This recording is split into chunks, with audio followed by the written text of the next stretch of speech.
People like to imagine family gatherings as noisy kitchens, children chasing each other through backyards, and grandparents sneaking dessert before dinner. Ours had once looked like that.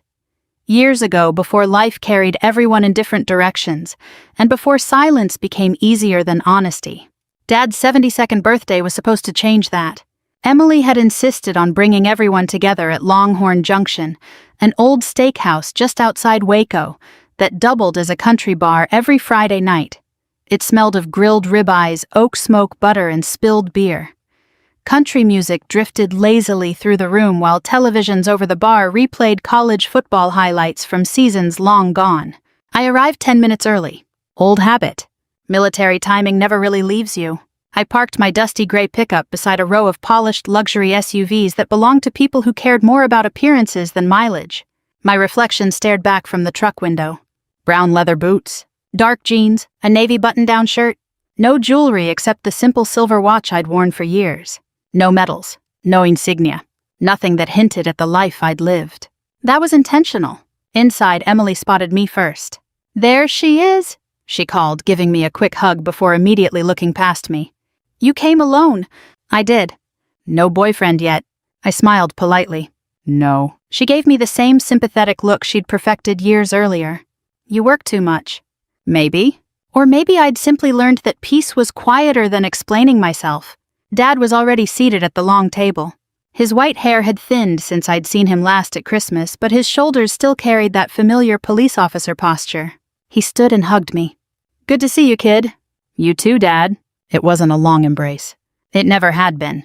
Dad loved through actions, not words. Across from him sat Derek Collins, Emily's husband. Expensive watch. Perfect haircut. Tailored sports coat despite the Texas heat. He sold commercial real estate and somehow managed to mention it within 5 minutes of every conversation. He stood with that confident smile people mistake for kindness. "Rachel." "Derek." He shook my hand as though we were negotiating a contract. "I hear you're finally back home." "For a little while." "Retired already, I suppose." He laughed. "Must be nice." I simply nodded. The waitress appeared with iced tea. Menus opened. Conversation drifted toward football property taxes, grandchildren, and retirement plans. Nobody asked what I'd actually done in the Army. They never really had. Years earlier, I had stopped volunteering information. Not because it was classified. Not anymore. Because every answer led to another question I couldn't fully explain. So eventually, people assumed I had spent 2 decades pushing paperwork somewhere behind a safe desk. It was easier that way. Dad lifted his glass. "I'm glad both my girls could make it." Emily smiled brightly. Derek squeezed her hand. Dad looked toward me. "And Rachel, well," he hesitated. "She served in the Army for quite a while." That was it. 22 years. Reduced to 1 sentence. Derek leaned back. "Office work." Emily chuckled. "I always pictured Rachel buried under stacks of reports." Dad shrugged. "I never really knew exactly what she did." The table laughed softly. I smiled. Because technically, none of them were wrong. Reports had been part of the job. Just not the part anyone remembered. Dinner arrived. Steak sizzled on cast-iron plates. The smell of garlic butter filled the air. For almost 30 minutes I barely spoke. Derek filled every silence himself. He talked about closing a $3 million deal. About buying a lake house. About his son getting accepted to Harvard Business School. About how discipline in business was tougher than discipline anywhere else. Emily looked at him with obvious admiration. Dad nodded approvingly. Then Derek glanced toward me. "So," he cut another bite of steak. "What do you do now?" "I consult." "For the government." "Sometimes?" He laughed. "Sounds mysterious." "It isn't." "You train people?" "Occasionally." "What kind?" "The kind that ask fewer questions." Emily rolled her eyes. "There she goes again." Dad smiled awkwardly. "You've always been private." "Private." Funny choice of words. I nearly laughed. The waitress brought another round of drinks. The country band started playing in the corner. Conversations around us grew louder. Derek loosened his collar. Beer had made him bolder. "You know," he said loudly enough for nearby tables to hear, "I've always wondered something." I looked up. "What's that?" "You ever actually serve?" Emily sighed. "Derek." "What?" He shrugged. "I'm serious." He pointed toward me with his bottle. "I mean, did you ever really deploy? Or was it mostly office stuff?" I answered calmly. I served. For how long? Long enough? He smirked. Long enough to earn a pension. Long enough to earn a name. That caught his attention. A name? I nodded once. He grinned. Oh, this should be good. Dad looked uncomfortable. Emily whispered, Derek. But he was enjoying himself now. What was it? He laughed. They call everybody something. He pretended to think. Princess. A few people at nearby tables chuckled. I folded my napkin, looked directly at him, and answered with exactly one word. Reaper. Silence. Then Derek burst into laughter. Come on. Emily laughed too. Dad shook his head. You kids? Derek wiped tears from his eyes. Reaper. He slapped the table. I would have guessed, Princess. Then, glass exploded against the wooden floor. Every head turned. At the bar, an older man with close-cropped gray hair had frozen halfway to his seat. His beer pooled around his boots. He stared at me as though he'd seen a ghost. Very slowly, he walked toward our table. His breathing had changed. His eyes never left mine. When he finally stopped beside us, he stood perfectly straight. His voice was barely above a whisper. Ma'am. He swallowed hard. Were you... Task Force 7's Reaper. For several seconds, nobody spoke. The music from the small stage kept playing as if nothing unusual had happened. But inside our corner of the restaurant, time had slowed to a crawl. I remained seated while the older man stood beside our table, his posture rigid, his weathered hands trembling almost imperceptibly. He wasn't looking at my father. He wasn't looking at Derek. He wasn't even acknowledging Emily. His eyes stayed fixed on mine, searching for confirmation he already believed he'd found. I recognized that look. I'd seen it before in veterans who unexpectedly crossed paths with someone from another chapter of their lives, someone they never expected to see again outside a battlefield or a memorial service. I gave him a small nod. That depends who's asking. His expression softened. My name's Tom Harris. He extended his hand. I retired from the Marine Corps 12 years ago. I stood and shook it. His grip was firm despite his age. Good to meet you, Mr. Harris. He smiled faintly. Please. He swallowed. It's Tom. Behind me, Derek laughed under his breath. Oh, this just keeps getting better. Emily nudged him beneath the table. Would you stop? No, seriously, he replied, still grinning. Does everybody in the military know each other now? Tom ignored him. His attention remained on me. Were you attached to Task Force 7 around 2012? I answered carefully. For part of it. His shoulders relaxed. I knew it.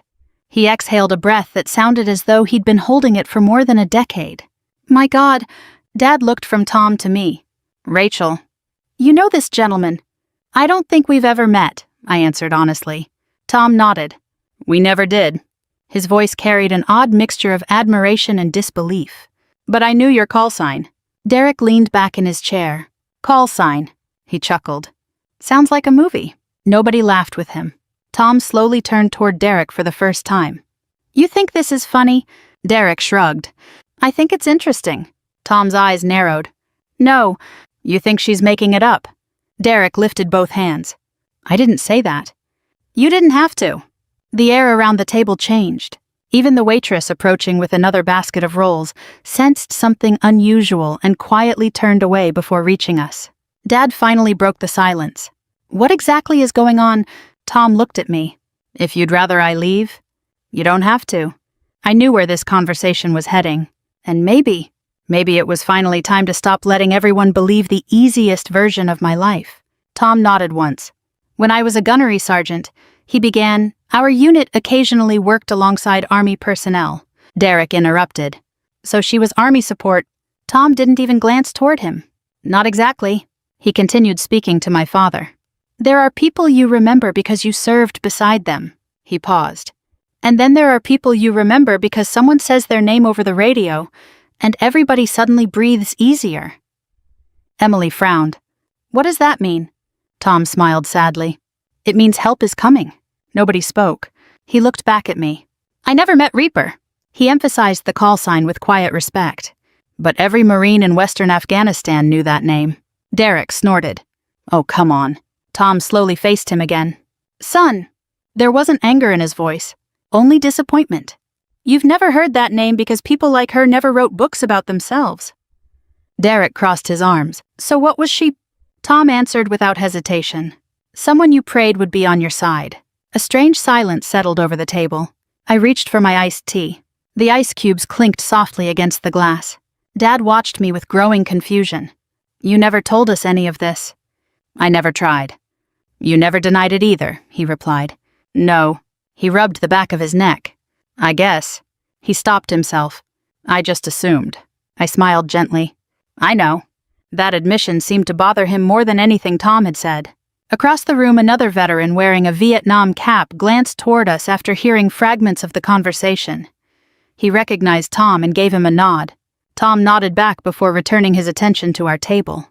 "I've spent years wondering who Reaper actually was." He laughed quietly. "I pictured somebody about 6'4" with a beard."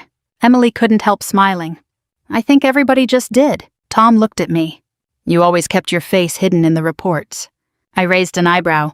"You've seen reports?" "A few." "They weren't about me." "They never used names." His smile faded. "But they mentioned the callsign." Derek rolled his eyes dramatically. "This is unbelievable." Tom finally lost his patience. He stepped closer to Derek. "You know what's unbelievable?" The restaurant had become noticeably quieter. Several nearby tables were pretending not to watch. Tom lowered his voice.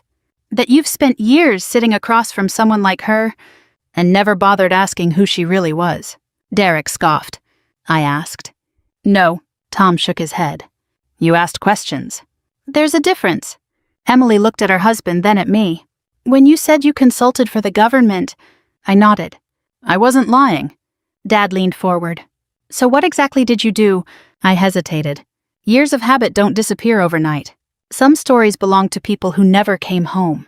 Others belong to families who still believed their loved ones had simply died serving their country. Not every truth was mine to tell. I led people. That was enough. Or at least, it should have been. Tom smiled knowingly. "You also brought people home." I met his eyes. He remembered more than I expected. Before I could answer, Derek laughed again. "Okay," he pointed at Tom. "I've got one question." Tom folded his arms. "Shoot. If she's so important." He gestured toward me. "Why have none of us ever heard about her?" Tom didn't answer immediately. Instead, he looked around the restaurant. Then back at Derek. "Because the people who chase recognition usually aren't trusted with the missions that matter." That sentence landed harder than anyone expected. Dad slowly looked down at his untouched steak. Emily's confident smile disappeared. Even Derek hesitated before responding. Tom continued. "You know how many medals I've seen hanging on walls? Hundreds. You know how many truly extraordinary soldiers refused to hang theirs." He smiled. "Most of them." The country band finished another song. Applause erupted from the opposite side of the restaurant. It sounded strangely distant. Tom reached into his wallet. He pulled out an old faded photograph. The edges were worn nearly white. He held it toward me. "I've carried this for 11 years. The picture showed 7 exhausted Marines sitting beside 2 armored vehicles somewhere in the desert. Young faces. Dust. Bandages. Tired smiles. One figure stood in the background. Helmet on. Face mostly hidden. Only the shoulder patch was visible. Task Force 7. Tom tapped the blurry figure. "We never knew your name." His voice cracked. "But every man in this picture made it home." He looked directly at Derek. "And that's because she showed up." Nobody laughed anymore. Not even Derek. The confidence he'd carried all evening had begun to crack, though pride still kept him from admitting it. He forced another smile. "So," he shrugged. "How do we know any of this is true?" Tom looked at me, then back at Derek. A slow smile crossed the old Marine's face. "Oh, you'll know." Tom's last 2 words lingered in the air. "You'll know." Derek leaned back in his chair and forced a laugh, but it sounded thinner than before. "I've heard enough war stories to know how they grow with age." Tom didn't react. Neither did I. Experience had taught me that the loudest person in a room usually wasn't the strongest. They were simply the one most afraid of silence. The waitress finally returned with fresh drinks, hesitating as she set them down. She could feel the tension without understanding it.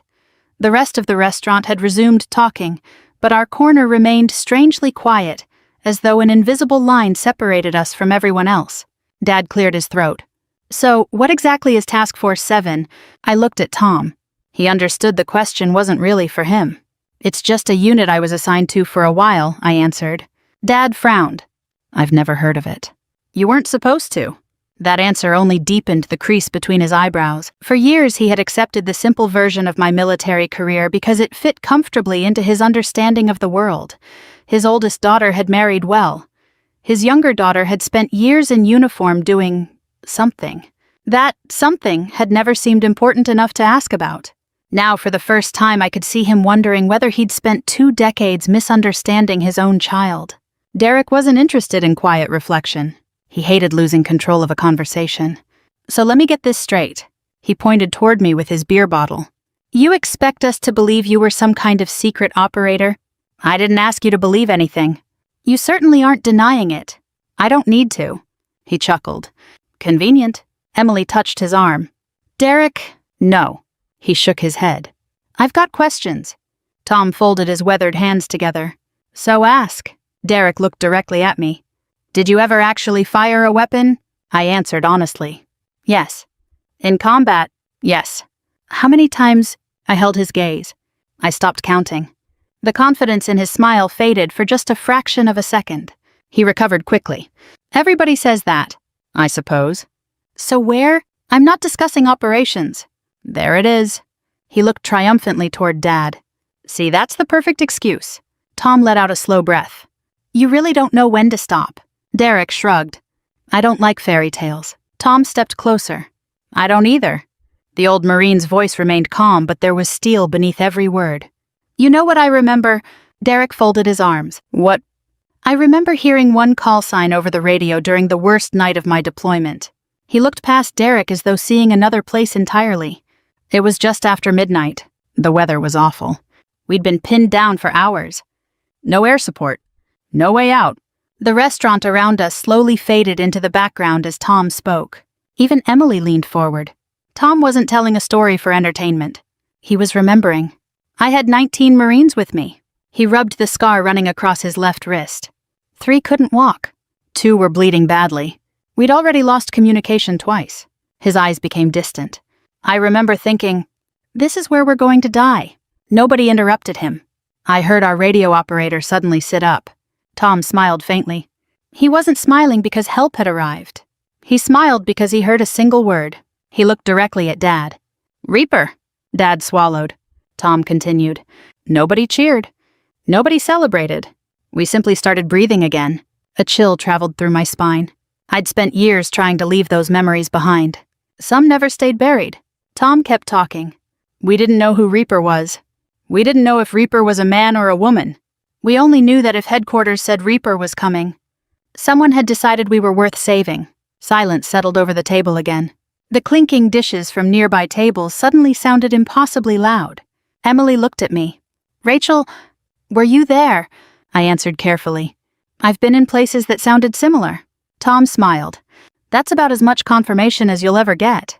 Derek laughed again, though it sounded forced. Still doesn't prove anything. Tom turned slowly. You need proof. Absolutely. Fine. He reached into his wallet again. This time he removed something much smaller. A worn bronze challenge coin. Years of handling had polished its edges smooth. One side carried the Marine Corps emblem. The other bore a simple engraving. Reaper. Dad stared at it. What is that? Tom held it carefully between 2 fingers. I've carried this since 2013. He looked at me. I wasn't sure I'd ever meet the person whose call sign was stamped on it. Emily frowned. Why would you have one? Tom smiled sadly. Because somebody gave it to me after bringing my men home. I looked away. I remembered that night. Not the coin, the faces, the exhaustion. The helicopters finally arriving just before sunrise. Some memories stayed sharper than photographs. Derek leaned across the table. Anyone could have that made. Tom looked almost offended. You're right. He gently placed the coin in front of Dad. So call the number. What number? Tom flipped it over. Tiny letters had been engraved along the rim. A military verification office. Dad stared. His years as a police officer had taught him how official identification looked. This wasn't something bought online. His expression changed. Just slightly. Derek noticed. Oh, come on. You aren't buying this. Dad didn't answer. Instead, he kept turning the coin over in his hands. Finally, he looked up at me. Rachel, when your mother passed away, you missed the funeral because of work. I nodded quietly. I remember. I was angry. I know. I told people my daughter cared more about paperwork than family. His voice grew softer. You never defended yourself. No.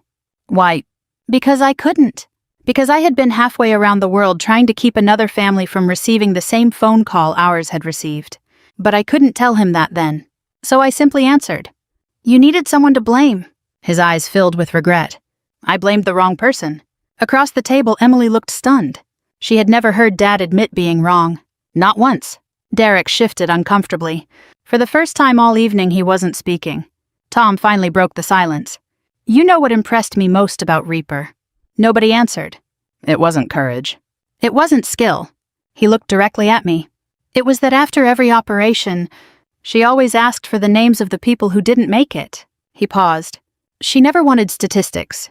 She wanted names. I closed my eyes for a brief moment. I still remembered many of them. Too many. Tom smiled gently. That's how I knew she was a leader. Not because she gave orders. Because she refused to let anyone become a number. The room fell silent once again. Even Derek no longer seemed eager to argue. But pride is a stubborn thing. He finally leaned forward. So, if all of this is true, he looked directly into my eyes. Why has nobody in this family ever heard any of it? I answered before Tom could. Because none of you ever asked a second question. No one had a reply. No one spoke after my last sentence. Because none of you ever asked a second question. The words weren't meant to hurt anyone. They were simply true.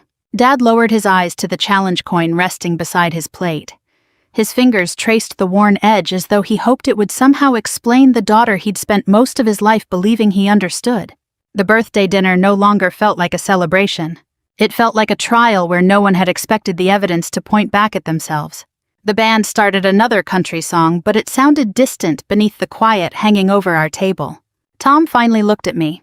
May I tell them about Ridge 9? I didn't answer immediately. There are moments that never truly leave you. You don't relive them every day. They simply wait, quietly, patiently, until someone speaks a name you've spent years trying to bury. Ridge 9. I closed my eyes for just a second. The smell of grilled steak disappeared. In its place came diesel fuel, burned dust, cordite, and the dry Afghan wind that carried sand into everything. When I opened my eyes again, I gave Tom a small nod. Only what you're allowed to know. He understood exactly what that meant. There were details that would remain classified forever. But the human story belonged to the people who had lived it. Tom folded his hands on the table. It happened during my second deployment. His voice had changed. It no longer carried the easy tone of a veteran sharing stories. Now it carried weight. Our platoon had been escorting engineers through a mountain pass. The intelligence looked clean.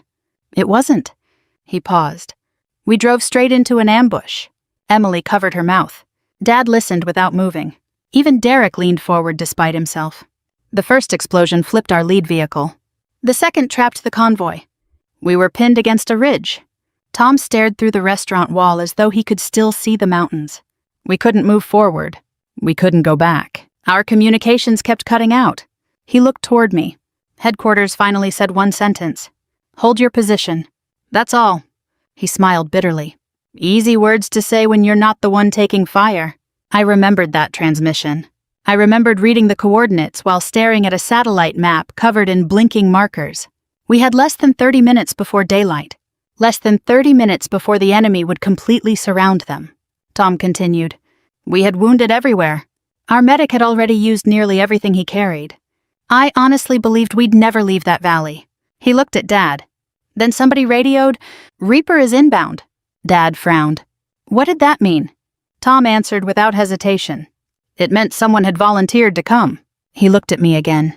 Nobody ordered her. She volunteered. Emily turned toward me. You volunteered. I shrugged softly. Somebody had to. Her eyes filled with disbelief. But why? The answer came before I had time to think. Because they were ours. That was the only explanation I had ever needed. Tom smiled sadly. We never actually saw her arrive. We just heard helicopters. We heard explosions farther up the ridge.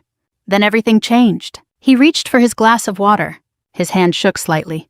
Whoever planned that rescue made the enemy believe an entire battalion had shown up.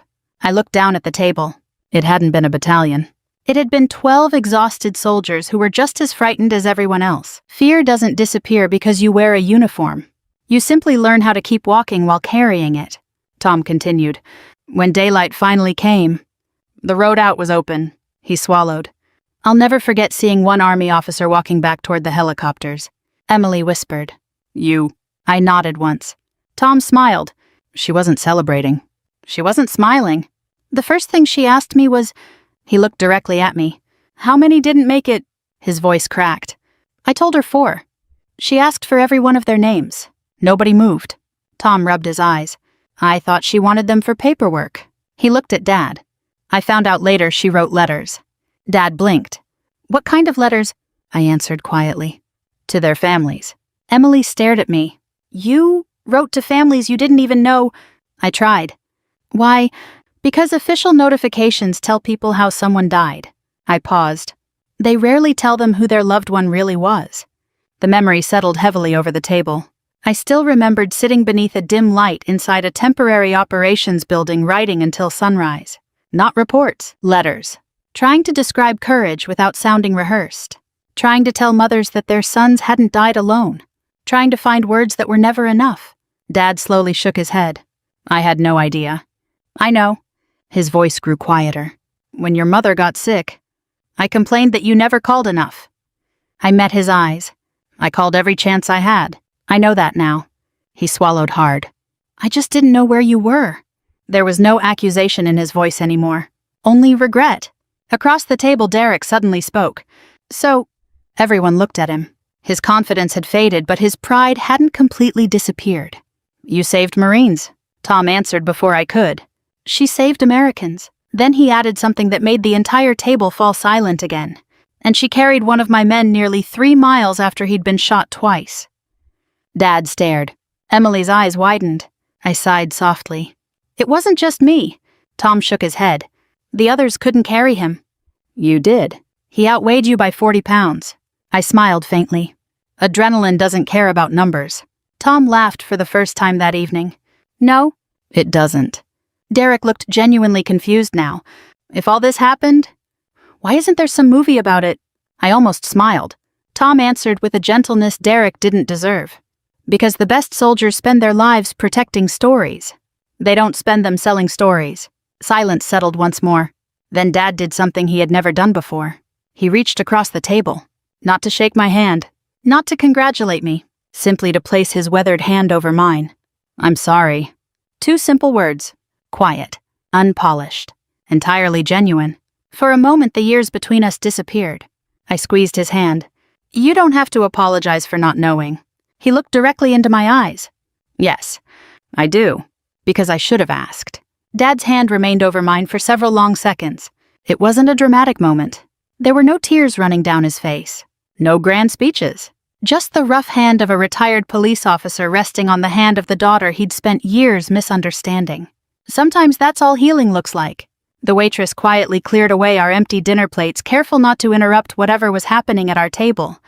She had no idea why the mood had shifted so completely, only that this wasn't an ordinary family dinner anymore. The birthday cake Emily had ordered sat untouched on a nearby serving cart. Nobody seemed to remember it. Dad slowly withdrew his hand. I owe you more than an apology. You don't owe me anything. I do. His voice carried the stubborn honesty I'd inherited from him. I spent years bragging about Derek. He looked toward his son-in-law, who suddenly found great interest in the condensation on his beer bottle. I told everyone what a successful businessman he was. I told everyone how proud I was that Emily had built such a good life. Then he looked back at me. And when people asked about you, he stopped. The silence that followed hurt more than any words could have. Finally, he finished the sentence. I told them you worked somewhere in the army. No one moved. I couldn't explain what you actually did. You never explained it. I smiled gently. You never asked. Dad closed his eyes. I guess I didn't. There wasn't any bitterness in my voice. Just acceptance. For years I'd convinced myself that it no longer mattered.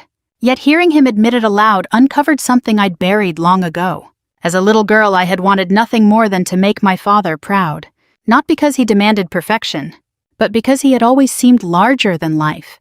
When I was 10, he taught me how to ride a bicycle by jogging beside me until I finally found my balance. When I was 14, he spent an entire weekend rebuilding the old pickup I'd eventually drive through high school. When I enlisted at 19, he hugged me once, patted my shoulder, and said, "Make good choices." I had waited for him to say he was proud. He never did. Not because he didn't love me, because neither of us knew how to say those words. Tom quietly reached into his jacket pocket again. "I've been carrying one more thing." He carefully placed a folded envelope on the table. It was old. The edges had yellowed with time. My handwriting covered the front. I stared at it, stunned. "I thought that was gone." Tom smiled. "I almost lost it twice." Emily looked confused. "What is it?"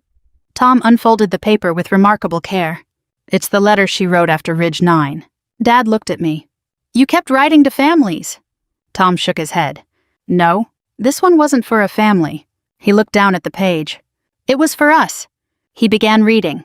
"To every Marine who walks away from this mountain," his voice softened, "don't waste the life someone else didn't get to keep." The restaurant around us disappeared.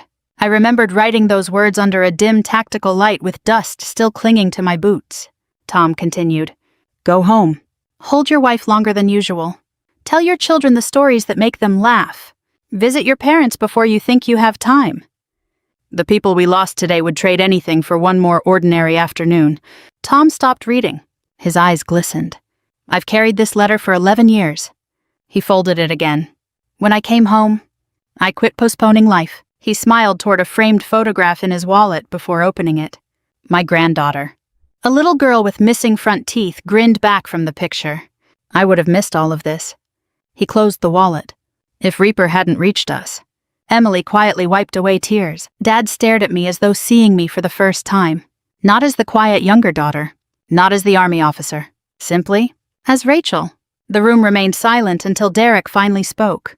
His voice had lost every trace of arrogance. "I owe you an apology, too." Nobody answered. He swallowed. "I've spent years making jokes. I thought..." He looked embarrassed. "I honestly thought you exaggerated your service because you wanted attention." I couldn't help smiling at the irony. "I've spent 22 years trying to avoid attention." He nodded slowly. "I know that now." He hesitated before continuing. "You know why I kept making fun of you?" I waited. "Because every time the family talked about you, nobody knew anything." I filled in the blanks. That answer surprised me.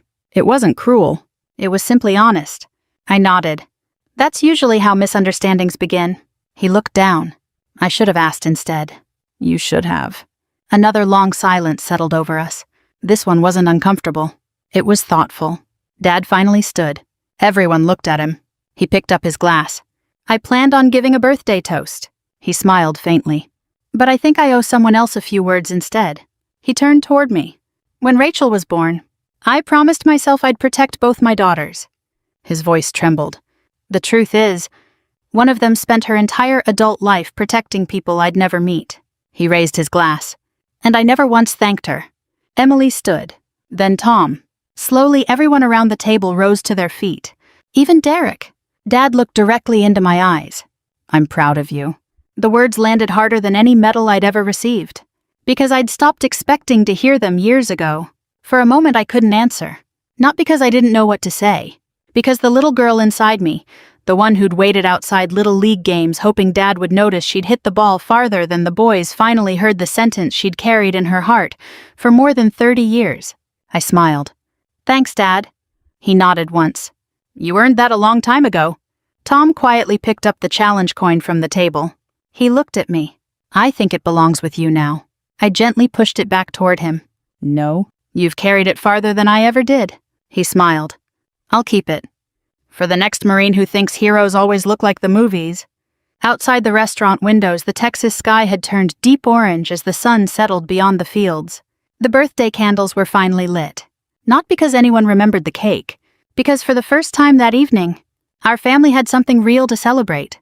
Life has a strange way of testing whether forgiveness is real. It's easy to forgive someone during an emotional conversation. It's much harder a week later after everyone has gone home and ordinary life begins again. The Monday after Dad's birthday, my phone rang just after 8 in the morning. His name appeared on the screen. He almost never called first. "Morning, Dad." "Morning, kid." There was an awkward pause. I was wondering, his voice sounded almost hesitant. "Would it be all right if your sister Derek and I drove out to see your place?" I looked through my kitchen window toward the pasture behind my house.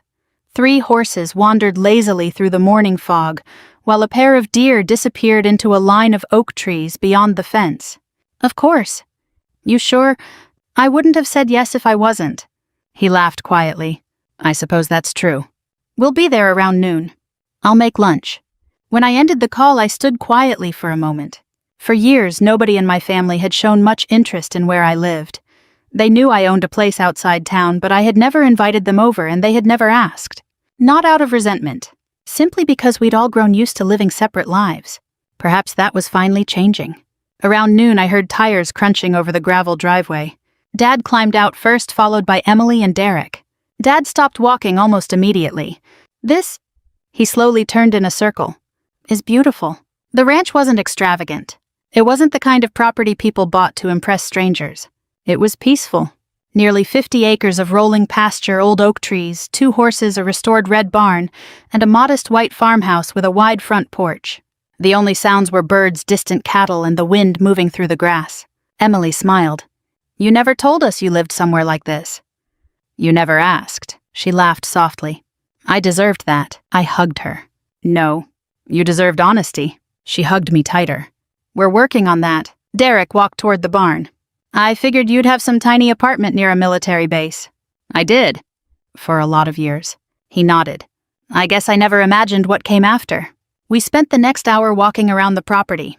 Dad stopped every few minutes to admire something. The restored tractor. The vegetable garden. The woodworking shop behind the barn. You built all this? Most of it. When? Weekends? He smiled.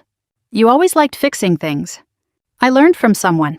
He looked away, pretending not to smile. We ate lunch on the porch. Nothing fancy. Smoked brisket. Potato salad. Sweet tea. For the first time in years, conversation felt easy. Nobody was trying to impress anyone. Nobody was trying to win. Halfway through lunch, the sound of an engine echoed down the gravel road. A dark government SUV approached the house. Derek looked at me. You expecting company? I forgot they were coming today. The SUV stopped near the porch. 2 uniformed army officers stepped out. Both wore service uniforms with rows of ribbons across their chests. One was a full colonel, the other a lieutenant colonel. They walked toward the porch with practiced confidence. The colonel smiled the moment he saw me. Good afternoon, Major Morgan. I stood. Colonel Hayes. He extended his hand. It's good to see you again. You too, sir. He noticed my family standing nearby. I hope we're not interrupting. Not at all. The lieutenant colonel handed me a leather folder. Just needed your signature. I signed the document without reading more than the first page. Routine consulting paperwork. Nothing dramatic. When I handed it back, the colonel looked toward Dad. You must be Rachel's father. Dad nodded. I am. The colonel smiled warmly. You should know. He paused for a moment. Your daughter trained some of the finest soldiers I've ever commanded. Dad didn't know what to say. The colonel continued. I've served for 31 years.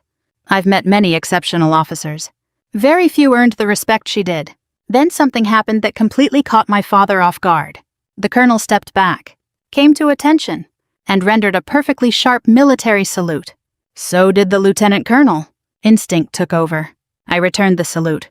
Neither of us spoke until the colonel lowered his hand. It was an honor serving with you, Major. The honor was mine, sir. The 2 officers climbed back into the SUV and drove away as quietly as they had arrived. Nobody on the porch spoke for nearly a full minute. Finally, Dad broke the silence. I've seen soldiers salute officers before. He looked at me. I've never understood what it really meant. I sat back down. It isn't about power. What is it about? Respect. He slowly nodded. I think... His voice caught for a second. I finally understand. Later that afternoon, Derek helped me repair a section of fence damaged during a recent storm. For the first 20 minutes, we worked in silence. Then he finally spoke. I've been thinking about something. What's that? That night at the restaurant. I waited. When I called you Princess, he shook his head. I thought I was being funny. You were trying to get a laugh. I was. He drove another fence post into the ground. I embarrassed myself. You embarrassed both of us. He sighed. I know. After another long silence, he looked over at me. So why didn't you just tell me to shut up? I smiled while tightening the wire. Because people rarely learn anything when they're being humiliated.